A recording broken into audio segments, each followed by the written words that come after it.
Здравейте, приятели на традиционната стрелба с лък. Днес сме на лов за зайци.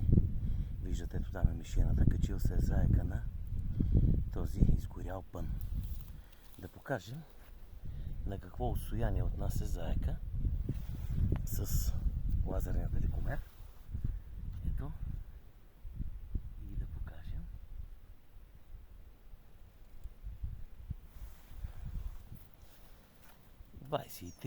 метра, 24 близо, 23 метра и 90 сантиметра. Така. И да направим нашата демонстрация.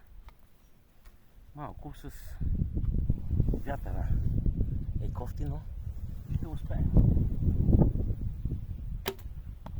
Точно в главата, във врата. Още първата стрела.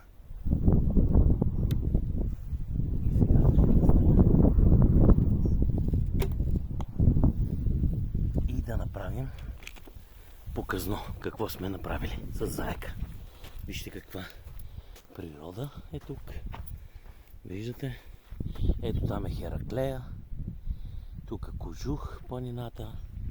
Връх Кожух. Тук е река Струма отсам. Сега ще покажем какво сме направили с заека. Ето го. Той е закусвал горкия или обядвал, но сме му направили кофти закуска. Хапнала е една стрела, така като го гледам. Виждате, нали? Ето и другата стрела. Това е, приятели. Успешен ден желая и успешна нова работна седмица.